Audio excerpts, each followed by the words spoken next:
Bismillahirrahmanirrahim. Assalamualaikum warahmatullahi wabarakatuh. Alhamdulillah. Alhamdulillahi rabbil alamin. Wassalatu wassalamu ala ashrafil anbiya'i wal mursalin Sayyidina Muhammadin wa ala alihi wa ashabihi ajma'in. Asyhadu an la ilaha illallah wahdahu la syarikalah wa asyhadu anna Muhammadan abduhu wa rasuluh sallallahu alaihi wa ala alihi wa sahbihi wasallam. Bapak dan jamaah sekalian yang saya hormati, marilah kita buka pengajian ini dengan membaca suratul Fatihah.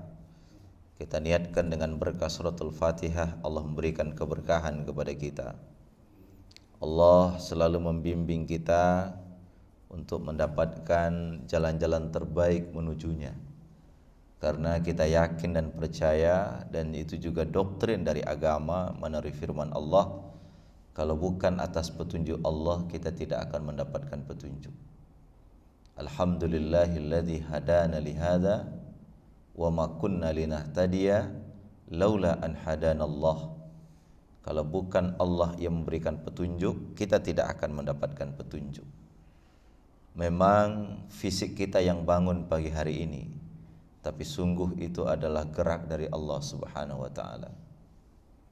Memang kaki kita yang melangkah pagi hari ini, tapi sesungguhnya itu adalah isyarat bahwa Allah sayang kepada kita. Mudah-mudahan Allah hidupkan kita dalam iman, Allah wafatkan kita husnul khatimah, dan Allah kumpulkan kita di akhirat bersama hamba-hambanya yang saleh. Amin ya rabbal alamin. Bapak-bapak sekalian, kita baca Al-Fatihah.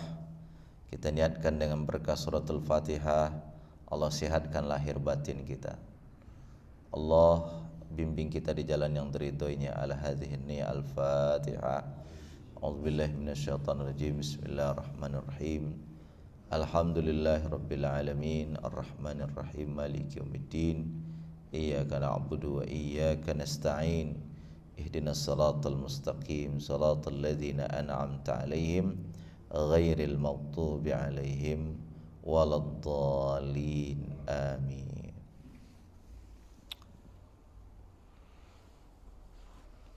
Ada beberapa kalimat di dalam zikir yang diajarkan oleh baginda Nabi.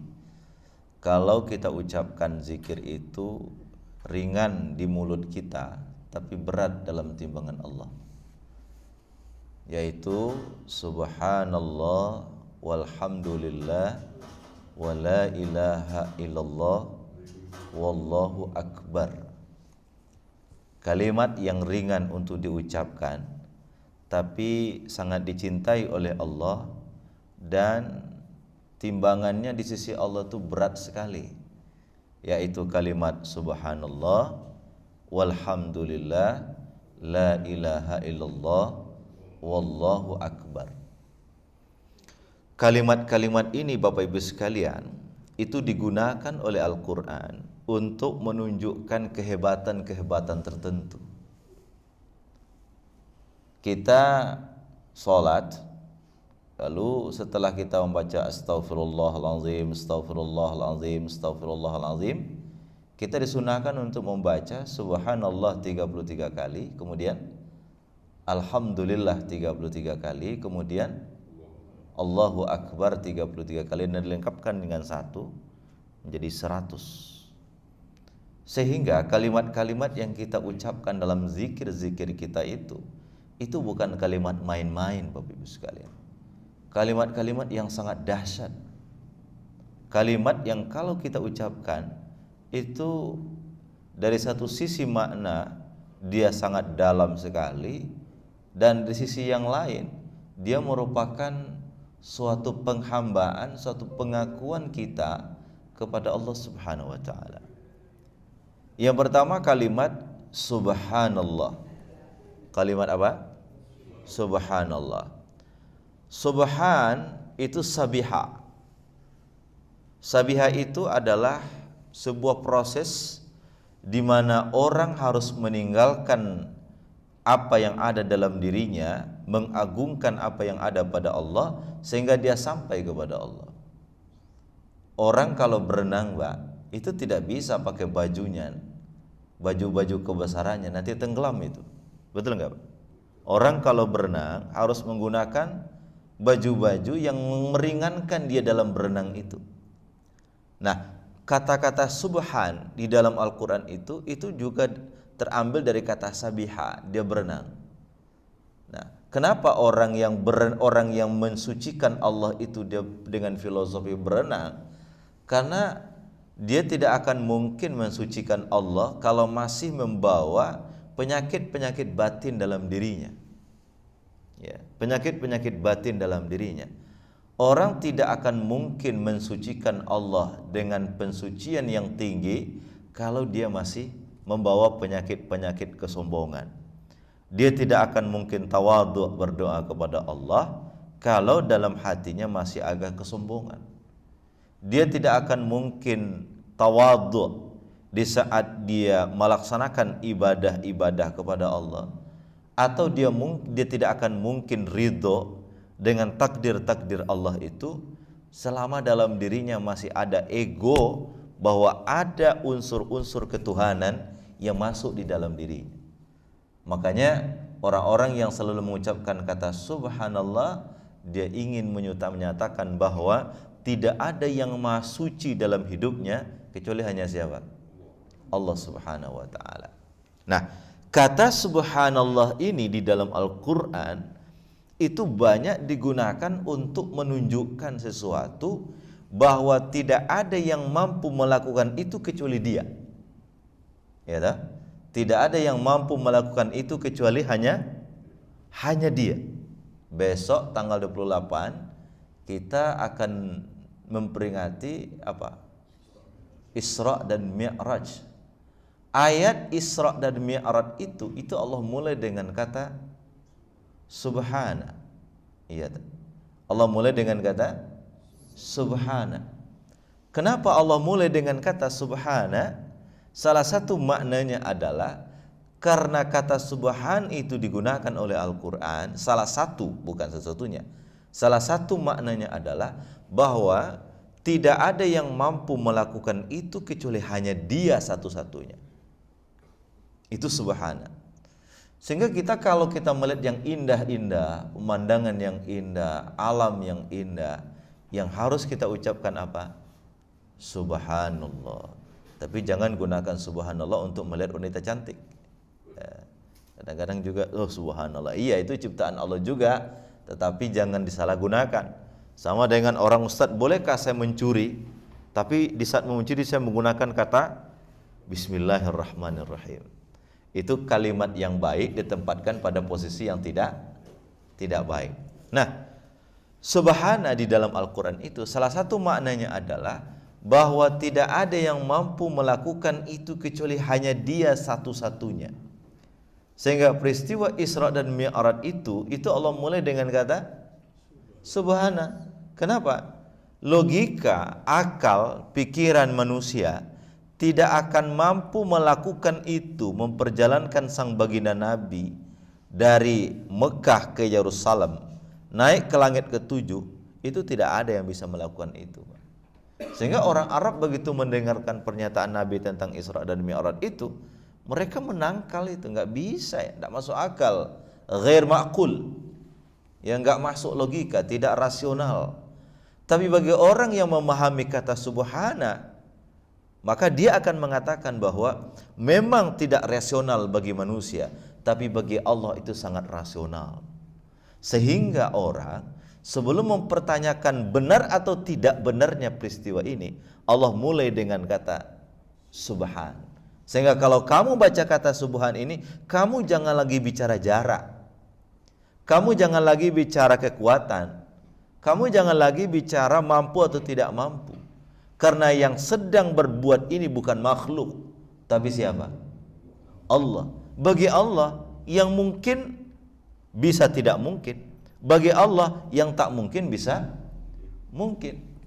Seorang profesor di UIN namanya Profesor Suito, sebelum akhir hayat beliau menulis buku judulnya Mungkin Segalanya Mungkin.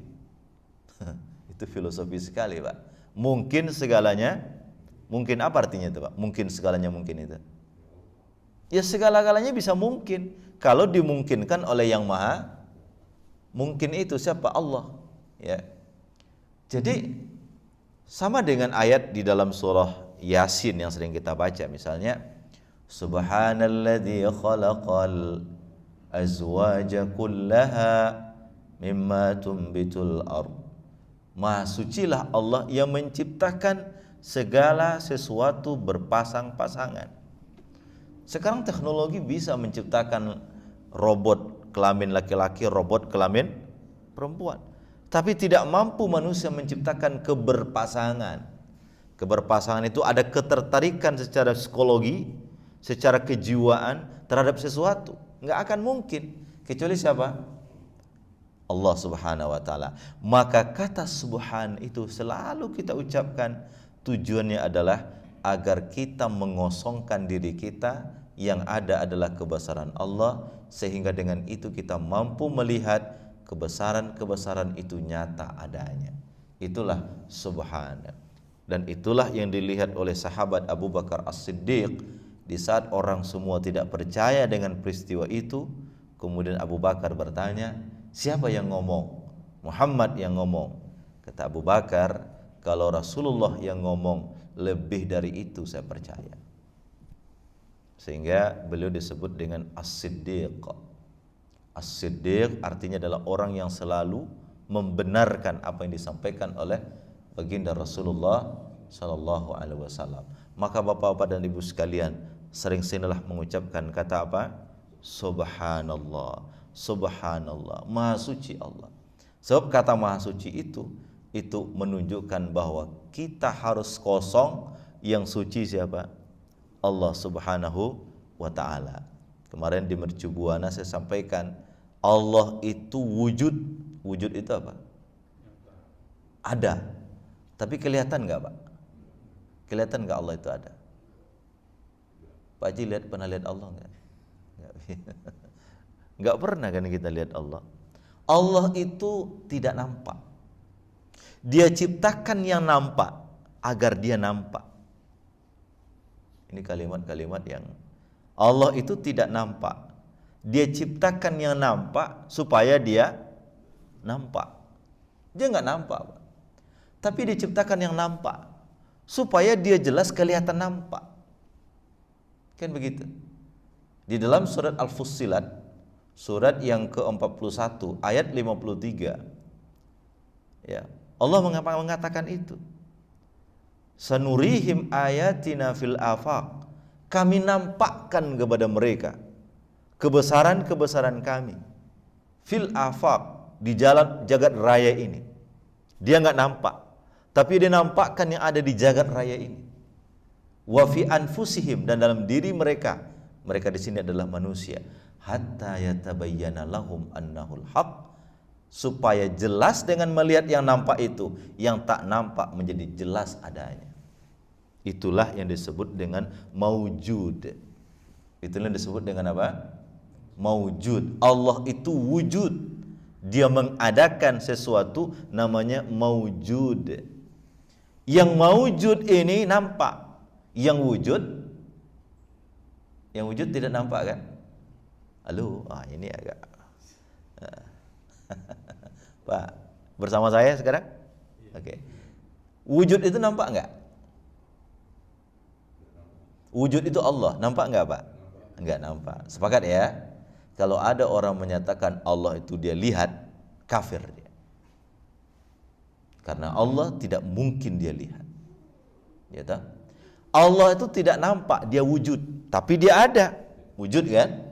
Sehingga wujud qidam baqa, ya, dalam apa namanya, dalam sifat Allah, Asmaul Husna, mukhalafatuhu lil hawadis, dan segala macam.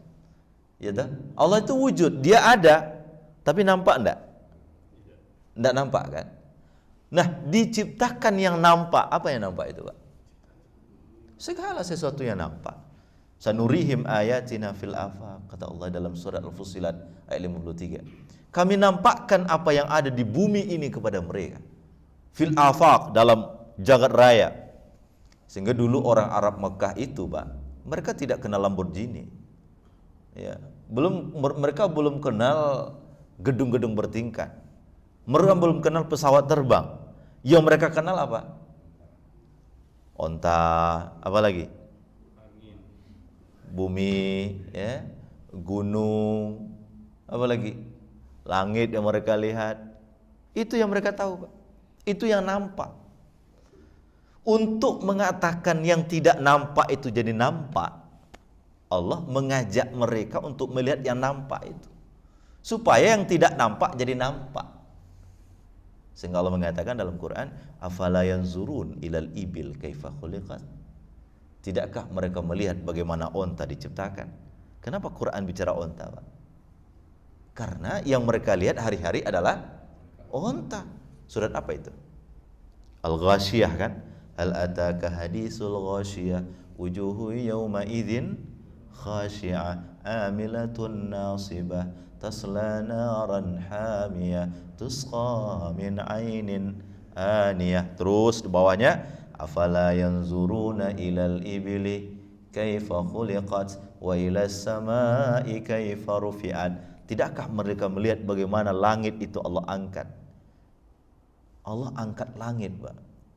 Seolah-olah langit itu diangkat. Padahal langit pakai tiang atau tidak itu? Ada tiangnya langit enggak, Pak? Dalam Quran surah Ar-Ra'd Allah mengatakan, engkau melihat Allah mengangkat langit bila amadin, tidak ada tiangnya.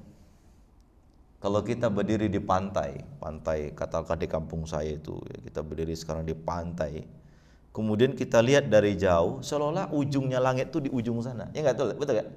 Ya kan? Begitu kita dekati, ada enggak dia? Enggak ada. Dia, Bapak, pesawat naik di ketinggian 38.000 kaki dari permukaan laut. Itu kelihatan dekat langit itu. Padahal begitu kita naik lagi, enggak ada itu langit. Mereka lihat itu langit, tapi mereka tidak tahu siapa di balik langit itu. Sehingga Allah mengatakan, afala yanzuruna ilal ibili kaifa khuliqat wa ilas sama kaifa rufi'at. Pada langit, bagaimana langit itu Allah angkat. Wa ilal jibali kaifa nusibat. Kepada gunung Uhud, gunung apalagi di Madinah itu, di Mekah ada gunung Jabal Nur, banyak sekali gunung-gunung, ya. Tidakkah mereka melihat bagaimana gunung itu Allah tancapkan? Tidak ada gunung bumi ini goyang. Sehingga dalam Quran Allah mengatakan wal jibala autada. Dalam surat apa itu? Dalam surat An-Naba juz 30, kan? Bahwa Allah jadikan gunung sebagai pasak bagi bumi. Kalau gunung tidak ada, apa yang terjadi, Pak? Bumi goyang. Begitu gunung goyang, maka bumi juga, Gunung Merapi, Gunung Singgalang, gunung apa yang bergoyang, bumi juga ikut goyang. Kenapa? Pasaknya goyang. Gitu. Wa ilal ardi kaifa sutihat. Bagaimana bumi ini Allah hamparkan sehingga orang bisa hidup di situ. Pesawat mobil bisa berjalan, rumah bisa berdiri, gedung bertingkat bisa bangun di situ. Karena bumi ini dihamparkan. Coba kalau bumi tidak dihamparkan, mana bisa bangunan itu ada di atasnya? Apa yang mereka lihat onta, apa yang mereka lihat gunung, apa yang mereka lihat apa tadi? Langit, apa yang mereka lihat berupa bumi. Allah mengatakan, fadzakir. Lihat itu dengan kacamata batinmu, nanti kau nampak apa yang tidak nampak. Siapa yang tidak nampak di situ? Allah. Dengan melihat yang nampak, kita akan percaya kepada yang tidak nampak. Dialah Allah Subhanahu wa ta'ala. Sehingga kata Quran, engkau melihat bagaimana alam jagat raya ini fil afaq. Ini ayat sering dibaca oleh Dr. Zakir Naik di saat dialog dengan orang-orang Kristen, orang-orang Yahudi. Yaitu sering dibaca oleh Zakir Naik ayat ini. Kenapa? Orang yang menggunakan akal pikiran yang benar dengan melihat yang nampak, maka dia akan percaya dengan yang tidak nampak. Maka dalam Al-Quran itu, ya, ada para ulama-ulama saintis itu, mereka mengkaji ayat-ayat kauniyah, ayat-ayat alam itu Tujuannya apa? Untuk mengkaji, melihat bahwa di balik kebesaran ayat alam ini ternyata ada yang zat yang tidak nampak itu jadi nampak. Wa fi anfusikum, dalam dirimu, apakah engkau tidak melihat? Bapak tadi malam tidur.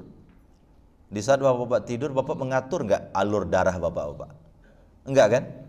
Dia jalan sendiri kan Pak ya? Iya enggak? Ya Pak Ji. Ya. Kita tidur, mampukah kita mengatur alur darah kita? Enggak pernah kita atur Pak. Keluar masuk oksigen melalui ini kita atur enggak Pak? Dia berjalan. Ya, kata Agim itu, kita hanya tahu dari isyarat-isyarat tubuh kita ini. Kalau kita terasa tubuh kita ini butuh nutrisi, akan terasa lapar. Kalau tubuh kita ini butuh air, kita akan terasa haus. Kalau tubuh kita ini butuh istirahat, Allah berikan istilahnya tidur, rasa ngantuk. Dalam Quran itu macam-macam Pak. Kalau dia itu hanya mengantuk, itu disebut dengan nuas, itu mengantuk. Ya, kalau dia sudah terlelap, itu disebut dengan naum, tidur. Yang dibaca oleh muazin di waktu subuh itu nuas atau naum? As-salatu khairun minan naum. Tidak dikatakan as-salatu khairun minan nuas. Allah itu jangankan tidur, ngantuk pun tidak. Sehingga dalam Quran, dalam ayat kursi, Allah tidak mengatakan la ta'khuzuhu naum, tapi apa? La ta'khuzuhu sinatun wala naum. Sinah pun tidak, apalagi tidur. Nah, itu orang ngerti apa? Makanya kalau bisa belajar bahasa Arab di sini bagus juga itu. Ya, isyarat-isyarat Al-Qur'an itu dari bahasa itu dasar sekali, Pak. Kenapa Quran mengatakan dalam ayat kursi itu, Pak ya? Allah, ayat kursi itu kan ayat kursi, ayat tentang kursinya Allah ya. Ini biasa dibaca oleh para politisi di saat mau pilkada ya. Atau mau pilek ya. Orang rajin baca betul ayat baca di kursi itu.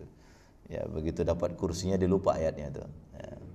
Itu Allahul ladzi la ilaha illa huwal hayyul qayyum la ta'khuzuhu sinatun wala naum. Allah itu tidak pernah terkena sinah. Sinah itu nuas, sinah. Wala naum. Jangankan mau tidur, ngantuk pun tidak. Kalau kita ini kenapa muazin itu menggunakan as-salatu khairum minan, dia tidak mengatakan as-salatu khairun minan nuas. Dia mengatakan as-salatu khairun, karena memang kita ini terlalu banyak tertidur dalam kehidupan kita ini. Ya, makanya pantas Imam Ali itu mengatakan an-nasu niyamun, manusia itu tertidur panjang. Fa iza matu intabahu, kalau sudah mati baru dia sadar. Itu kata Imam Ali itu, Pak. An-nasu niyam, manusia tertidur. Kenapa disebut tertidur, Pak? Orang tidur itu kan mimpi banyak, Pak. Dia sedang terbang kemana, padahal dia hanya di kasur, ya kan? Orang tidur. An-nasu niyam, manusia itu dalam keadaan tertidur, kata Imam Ali. Fa iza matu, kalau dia sudah mati, intabahu, baru dia sadar. Ternyata sholat subuh penting. Kapan dia sadar? Kalau sudah mati, Pak. Ternyata ibadah itu penting. Kapan? Sudah mati. Makanya orang yang mati itu, Pak, dimintakan kembali ke dunia. Dia ingin diberikan kesempatan hidup lagi ke dunia. Bukan untuk jadi orang pejabat, Pak. Untuk beribadah walau sesaat. Kata Quran, ya Allah, kembalikan kami ke dunia untuk menyembah kepadamu. Kata Pak Kures, sholatlah nak. Karena sekarang ini jutaan orang di alam kubur minta dikembalikan ke dunia untuk bisa dia ruku dan sujud kembali, nak. Sholatlah nak. Saya ingat betul itu Pak Kures. Ya. Sholatlah nak hari ini. Karena jutaan manusia dalam kubur hari ini pingin kembali ke dunia supaya dia bisa ruku dan sujud. Dia tidak pingin lagi kembali untuk bisnis, Pak. Dia tidak lagi pingin kembali untuk jadi pejabat. tapi kembali untuk ibadah kepada Allah Subhanahu wa taala. Bahkan andaikan kematian itu bisa ditunda walau sesaat, dia bilang apa? Ya Allah, andaikan engkau berikan kematian itu ditunda sesaat untukku, maka akan aku bersedekah dan beribadah kepadamu ya Allah.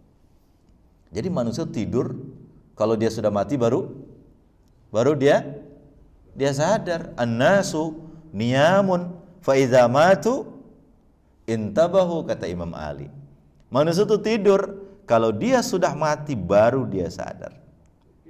Kalau sudah game baru dia sadar. Oh ya Allah, ternyata harta yang kukumpul selama ini ternyata tidak ada gunanya di hadapanmu ya Allah. Wailul likulli humazatil lumadza alladzi jama'a malan wa addadah yahsabu annama lahu akhlada, kalla. Enggak mungkin, kata Quran. Tadi ujungnya kemana, kok bisa lari ke sana ya? Naum, game ya. Jadi Allah memperhatikan kita ini, Pak. Coba lihat, kata Allah, coba perhatikan dirimu itu. Kita tidur, kita tidak tahu apa yang terjadi pada diri kita, kan? Nah, makanya di saat kita berkaca, ya, di saat kita bercermin, Pak, itu kan ada doanya, Pak. Apa doa bercermin itu? Apa doa bercermin? Nah, ibu-ibu ini sering bercermin. Apa doa bercermin itu? Ada doanya itu, Pak. Allahumma kama hassanta khalqi fahassin khuluqi. Itu doa kalau bercermin, Pak. Ya Allah, begitu kita lihat di cermin, Masya Allah ganteng juga aku ya. Walaupun umur 17 tahun sekarang gitu ya. 71 maksudnya ya. Ya. Ternyata ganteng juga aku ya. Nah, kata Quran, kata hadis Nabi, kalau kamu lihat di kaca kau ganteng, kau kagumi Allah, ya, maka setelah itu, maka mintalah kepada Allah, gantengkan jugalah akhlakku ya Allah. Kan itu doa bercermin itu, Pak ya. Allahumma hassanta khalqi fahassin khuluqi. Nanti cari di Google, Pak, doa bercermin, supaya setiap bercermin bacalah doa itu, ya, bacalah doa itu. Apalagi ibu-ibu, ajarkan tuh sama istri kita, sama anak-anak kita. Nah, kalau bercermin baca doa itu. Allahumma ya Allah, kama hasanta khalqi, engkau telah memperbaiki ciptaan engkau kepadaku ya Allah.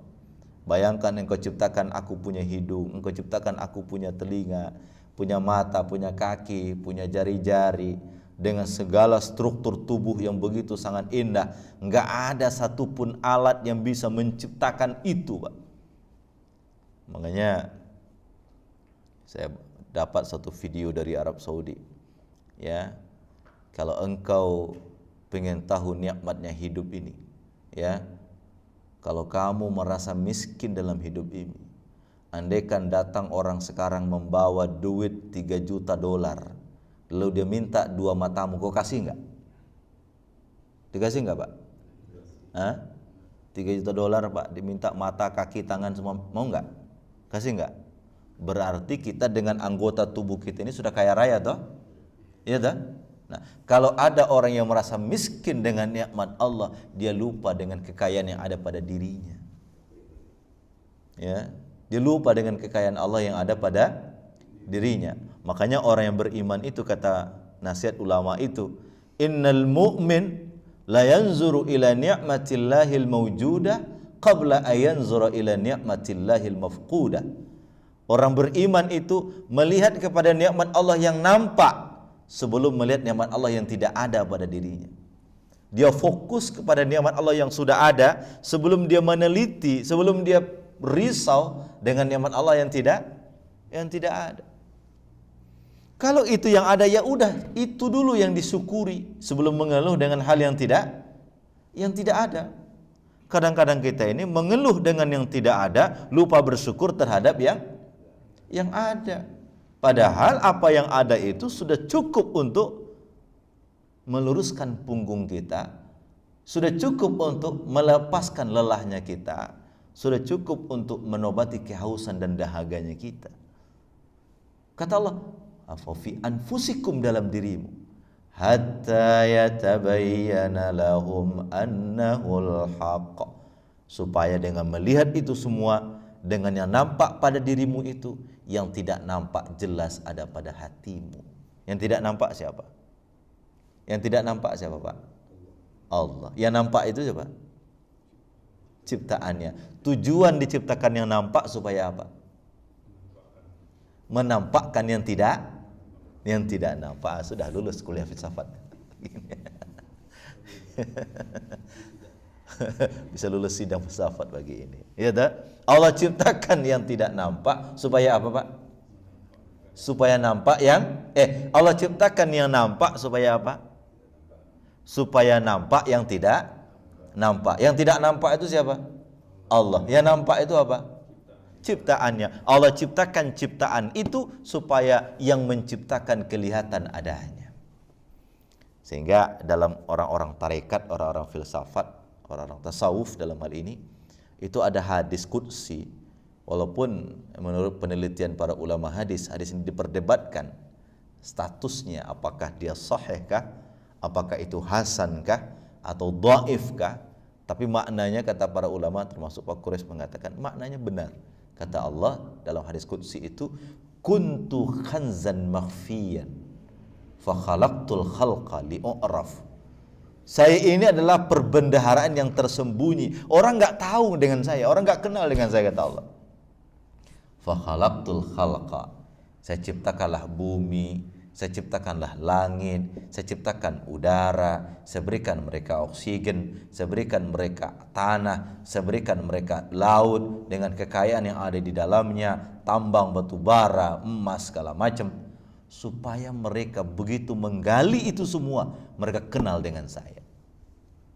Kita lahir ke dunia bawa tanah enggak, Pak? Bawa tanah kita dulu. Kenapa kita punya tanah sekarang?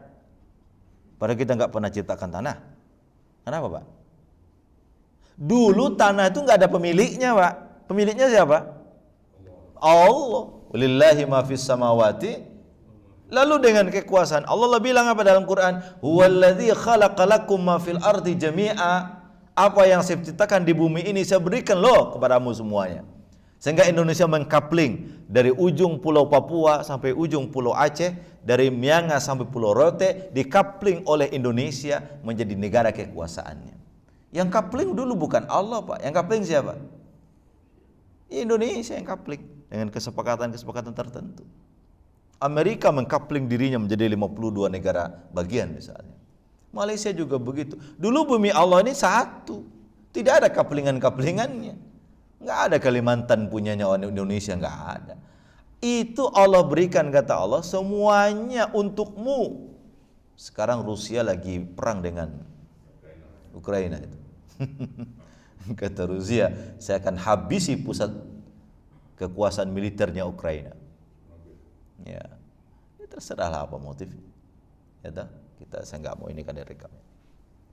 Jadi Bapak Ibu sekalian yang saya muliakan, Allah ciptakan yang tidak nampak supaya yang nampak jadi yang tidak nampak jadi nampak. Maka supaya yang tidak nampak itu jadi nampak bagi kita, sering-seringlah mengucapkan subhanallah. Mati dia, Asep. Habis baterainya nih. Ya. Supaya apa? Yang tidak nampak jadi yang tidak nampak jadi nampak. Ya toh? Allah ciptakan yang tidak nampak itu. Makasih. Allah ciptakan yang tidak nampak itu supaya yang tidak nampak jadi nampak. Nah, pertanyaannya Bapak Ibu sekalian, apakah setiap orang yang melihat yang nampak itu dia sadar dengan yang tidak nampak? Belum tentu. Ya tak? Apakah setiap orang yang melihat yang nampak dia sadar dengan yang tidak nampak? Tidak semua orang. Makanya Profesor Buya Hamka itu seorang, masya Allah ya, seorang ulama sekaligus sastrawan. Ya, tenggelamnya kapal Pandaruj itu kan menceritakan bagaimana dia menggugat adat tradisi masyarakat dengan kisah-kisahnya dia. Beliau mengatakan begini, Begitu orang melihat laut, ada orang terbagi dua. Ada orang yang kagum dengan laut itu, dan ada orang yang kagum dengan pencipta laut itu. Betul nggak Pak? Indah sekali Mandalika, gitu ya. Indah sekali Raja Ampat, indah sekali Pulau Mandeh, ya, indah sekali. Tapi hanya cukup mengatakan indah saja. Begitu datang Allahu Akbar, nggak mau dia sholat. Sekarang orang ribut lagi persoalan azan ini Pak. Persoalan apa? Toa ini, ya, speaker ini, ya, diatur oleh Kementerian Agama. Subuh 10 menit menjelang waktu sholat, maghrib, isya, asar, zohor, 5 menit. Ya, saya nggak mau karena saya pegawai negeri di situ. Ya. Jadi Bapak Ibu sekalian yang saya muliakan, ada orang yang melihat itu cuma hanya sekadar melihat saja. Begitu datang waktu sholat, dia tidak sholat. Ya, dia lihat indahnya ciptaan, indahnya bumi ini, ya, indahnya matahari, indahnya bulan purnama, indah sekali dek. Tapi di saat dia mengatakan itu, dia sedang pacaran, Pak. Di saat itu dia mengatakan indah kepada ciptaan Allah, tapi dia sedang memaksiati Allah. Jujur nggak ini? Betul nggak? Dia sedang mengatakan apa? Indah kepada bulan purnama, tapi dalam kondisi sedang pacaran. Dia sedang memuji Allah, tapi dia sedang mendurhakai Allah pada saat yang bersamaan. Nah, kalau orang memahami yang nyata itu dengan mata batinnya, kata Buya Hamka, setelah dia mengatakan Masya Allah indahnya, ujung daripada itu semua dia mengatakan ketaatannya kepada Tuhannya. Nah, orang yang melihat dengan matanya saja itu berbeda dengan orang yang melihat dengan mata batinnya. Ya tak? Orang yang melihat dengan matanya hanya sampai di kepalanya. Tapi orang yang melihat dengan mata batinnya akan sampai di mananya? Di batinnya. Makanya kita ini disuruh untuk selalu melihat dengan mata batin. Melihat dengan mata batin dalam ilmu tasawuf disebut dengan kesadaran spiritual. Kesadaran apa? Spiritual. Sadar betul kita. Rabbana ma khalaqta hadza batilan subhanak faqina azabannar. Ya Allah, apapun yang kau ciptakan di bumi ini ya Allah, tak ada satupun yang sia-sia ya Allah. Sehingga dia melihat dengan matanya, tapi dia wujud nampaknya, dia tunduk kepada Tuhannya. Itu buktinya dia melihat yang nampak, dia kenal yang tidak nampak. Itu sebenarnya makna subhanallah itu. Apa Pak? Makna apa? Subhanallah itu. Kenapa? Karena dia betul-betul memahami. Dia tanggalkan dirinya. Dia hanya masukkan Allah, sehingga kebesaran Allah itu nampak pada dirinya, nampak di alam pikirannya, nampak di hatinya, sehingga apapun yang dilihat di bumi ini seolah-olah itu wujud bahwa Allah ada di situ, dan pada akhirnya yang terucap dalam kalimat hidupnya subhanallah, subhanallah, subhanallah, subhanallah. Dan itulah kalimat yang digunakan oleh Al-Quran di saat mewujudkan Isra dan Mi'raj. Kata Quran, subhanalladzi asra bi'abdihi. Ya. Itu poin pertama. Yang kedua Bapak Ibu sekalian yang saya muliakan, kita selalu disuruh untuk mengucapkan alhamdulillah. Mengucapkan apa? Apa sih makna alhamdulillah itu, Pak? Alhamdulillah. Ya. Saya ingin sedikit hamdun. Hamdun itu huruf kata dasarnya apa, Pak? Ha, mim, dal. Hamdun. Ya. Ha, mim, dal. Menjadi hamdun. 3 huruf kan? Ha, mim, dal. Kalau huruf yang sama saya putar menjadi mim duluan, dal di tengah, ha di belakang, menjadi apa? madhun. Yang pertama hamdun, yang kedua madhun. Sama hurufnya itu, mim dal ha, ha mim dal. Kalau hamdun itu ha mim dal, hamdun. Kalau madhun mim dal ha, madhun. Diterjemah ke dalam bahasa Indonesia itu sama-sama artinya pujian, Pak. Kalau saya mengatakan madahtuka, saya puji kau dalam bahasa Arab. Tapi kepada manusia jangan coba-coba kata-kata hamida. Kata hamdun itu memang sama dengan kata madhun. Diterjemah kepada bahasa Indonesia artinya apa? Pujian. Cuma bedanya adalah kalau madhun kita memuji, tidak ada kewajiban untuk tunduk kepada yang kita puji. Itu madhun. Makanya madhun itu boleh digunakan kepada manusia. Kenapa? Kita boleh memuji orang, tapi tidak ada kewajiban untuk taat dan tunduk kepada dia. Itu madhun. Itu apa? Madhun, madah. Tapi kalau Bapak menggunakan kata hamdun, itu Bapak memuji. Tapi pujian Bapak itu harus diikuti dengan ketundukan dan ketaatan. Itu hamdun. Makanya seluruh kata hamdun di dalam Al-Quran itu tidak boleh diberikan kecuali hanyalah kepada Allah Subhanahu wa ta'ala. Dalam sholat setiap hari kita mengatakan alhamdulillah. Dalam surah Al-Kahfi, alhamdulillahilladzi anzala ala abdihil kitaba wa lam yaj'al lahu iwaja. Alhamdulillah. Dalam surah Al-Furqan, alhamdulillahilladzi anzalal furqan. Alhamdu. Kenapa alhamdu itu tidak boleh kepada selain Allah? Kenapa? Karena kalau kita memuji Allah, pujian itu tidak dikatakan pujian yang sempurna kalau pujian itu tidak diikuti dengan ketaatan kepadanya. Itu pujian Allah. Tapi kalau kita memuji orang, boleh memuji orang, Mbak? Boleh. Tapi orang yang dipuji, kembalikan pujian itu kepada siapa? Allah. Makanya orang yang dipuji, dia tidak terombang dengan pujian, dia mengatakan alhamdulillah. Jangan pula Bapak menolak pujian. So, orang yang menolak pujian itu biasanya minta puji yang kedua itu.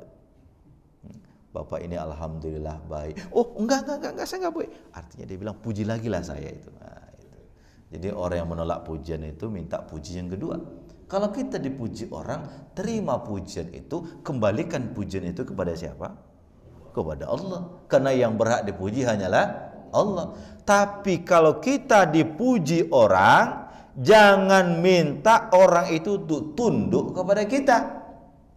Ya, itulah yang terjadi di saat Hamzah ya berdialog dengan Raja Najasyi. Begitu Raja Najasyi masuk, semua penduduk, semua orang yang ada di situ tunduk kepada Raja Najasyi. Tapi Ja'far dengan para sahabat tidak tunduk. Ya, tidak tunduk.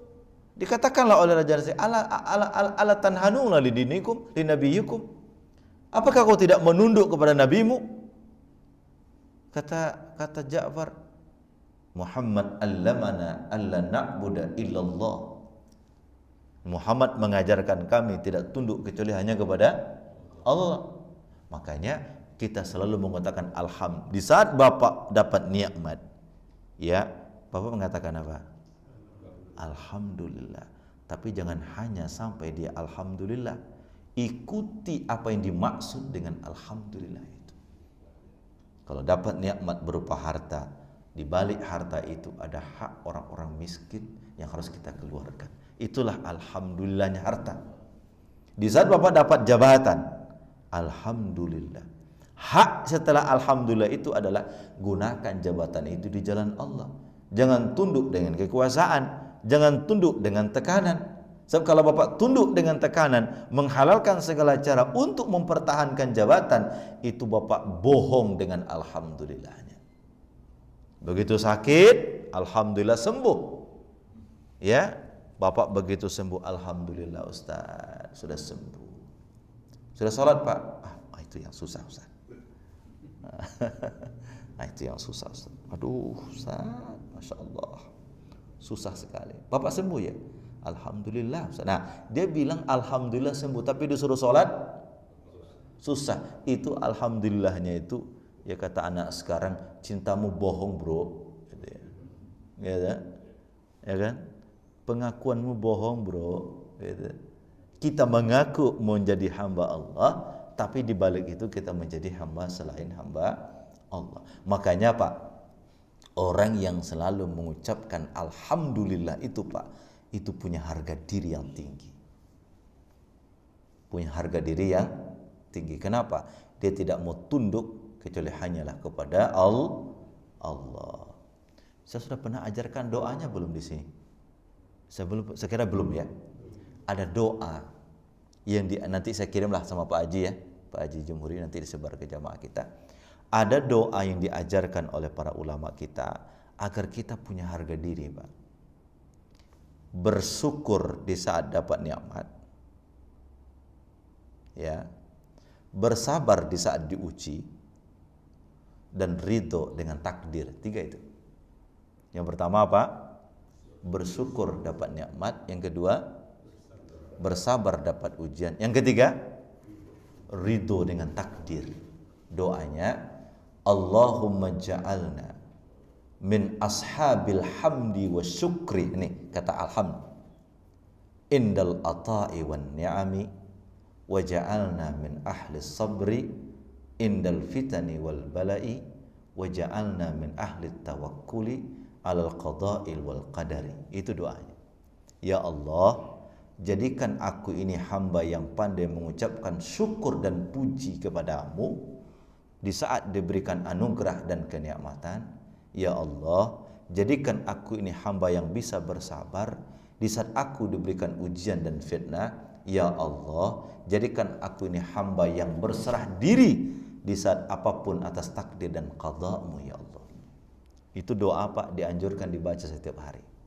Allahumma ja'alna min ahli alhamdi wa syukri ala ni'ami wal ata'i wa ja'alna min ahli sabri ala fitani wal bala'i wa ja'alna min ahli tawakkuli ala qada'i wal qadari.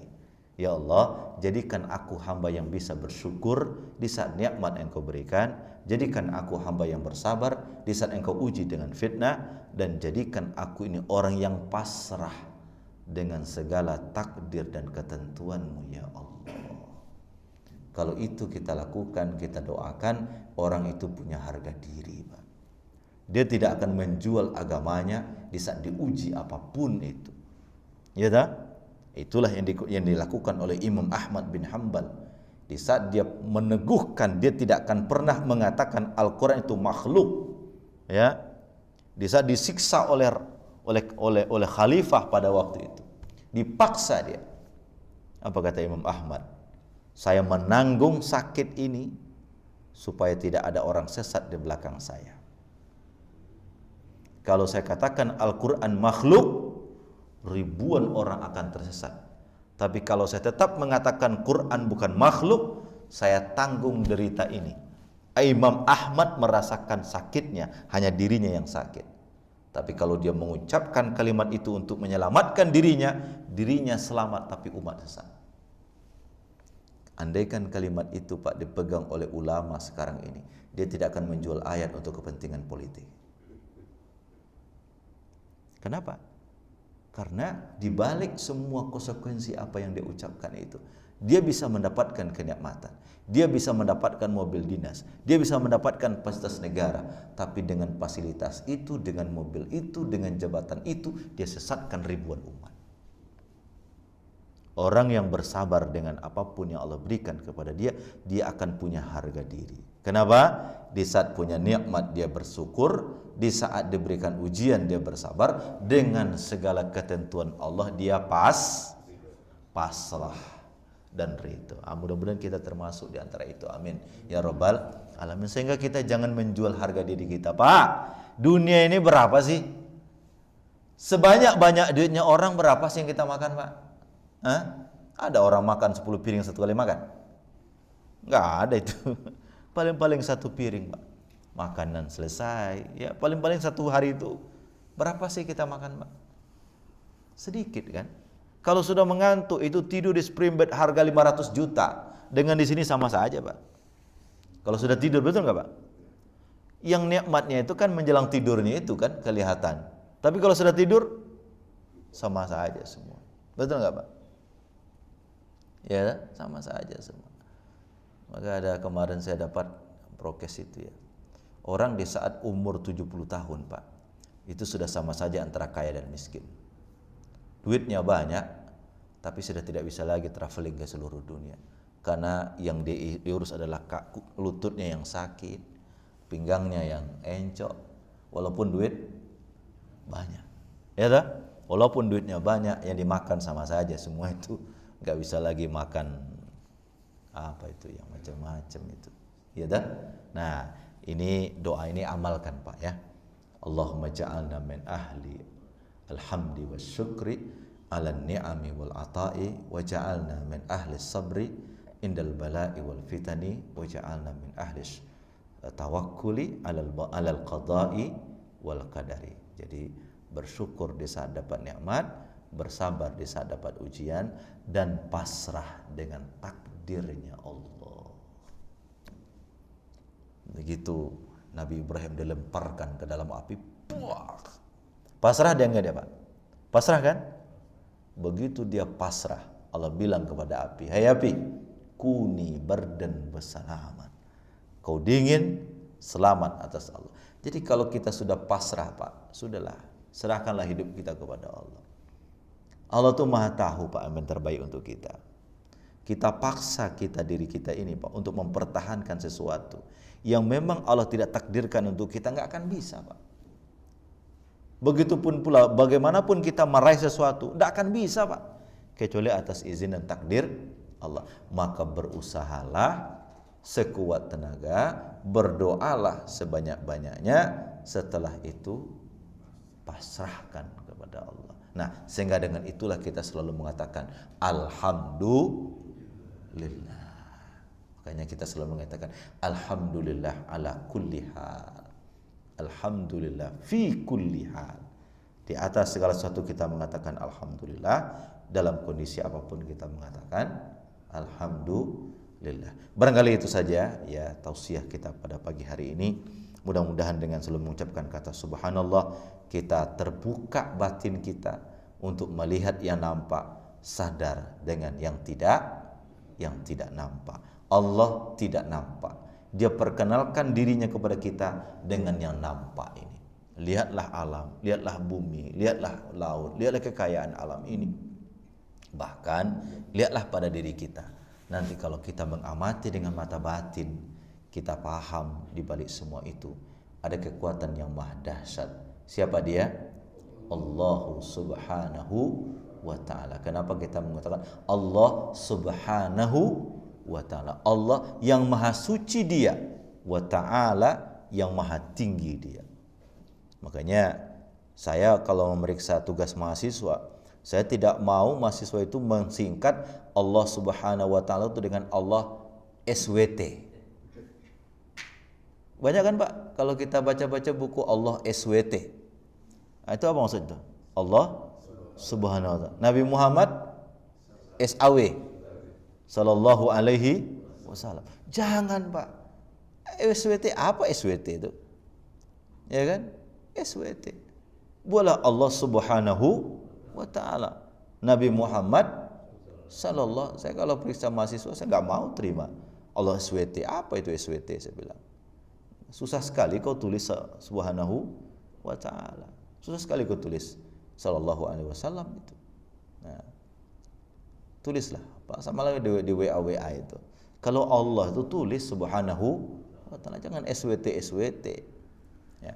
Di saat Bapak nulis SWT, ya, Subhanahu wa ta'ala, itu kan jari juga sedang beribadah, berzikir kepada Allah Subhanahu wa ta'ala.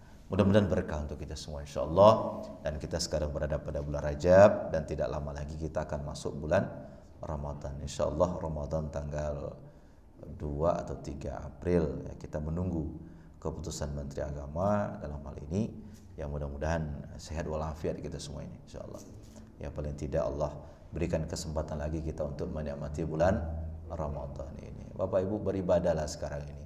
Ini dunia sudah mulai dekat kiamat, saya lihat ini. Macam-macam ini nanti terjadi ya. Ada saja ya.